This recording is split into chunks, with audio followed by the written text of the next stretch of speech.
Hello everyone, অনেক অনেক স্বাগতম আমার নতুন একটি ব্লগে। আজকে হাজির হয়ে গেলাম দেবরের বিয়ের ভিডিও নিয়ে।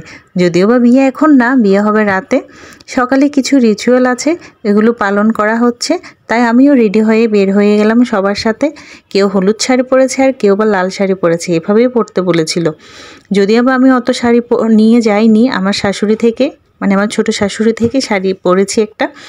আসলে এত দূরের বিয়ে, সব কিছু এত শাড়ি নিয়ে যাওয়া আসলে পসিবল না।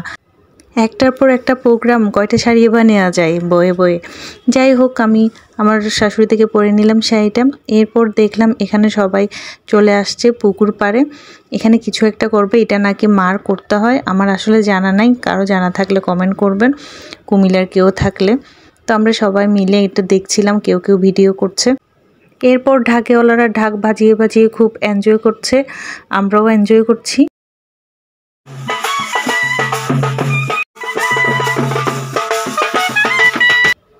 এরপর আমরা কয়েকটা ছবি উঠে নিলাম, সবাই মিলে ছবি টবি উঠলাম।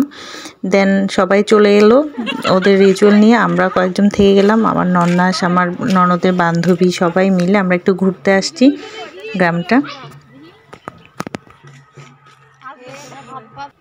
বাসায় এসে দেখি কি সুন্দর করে গাড়ি সাজিয়েছে, এটা করে বউকে আনা হবে রাতে।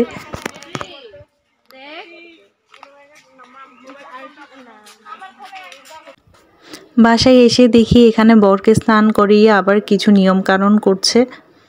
সবাই খুব মজা করছে, সব ভাবিরা মিলে, বোনের জামাইরা মিলে দুষ্টামি করছে। এখানে নাকি আবার তাও মায়ের কি জানি করতে হয় পান দিয়ে।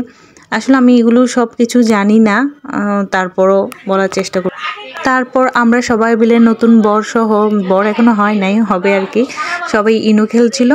খেলাধুলার পর, কারণ সবাই ক্লান্ত আসলে, একটার পর একটা প্রোগ্রাম হচ্ছে। এরপর আমরা ভাত খেতে চলে আসছি, দুপুরের ভাত। সবাই ভাত খেতে বসে গেলাম, কারণ ভাত তাড়াতাড়ি খেয়ে ফেলছি, একটু রেস্ট করব, রাতে তো বিয়ে হবে। তো এখনকার মতো বাই বাই টাটা, রাতের ভিডিও নিয়ে আবার আসব। তো এখনকার মতো বাই বাই টাটা, সবাই ভালো থাকবেন, আমরা ভাত খেতে থাকি, টাটা।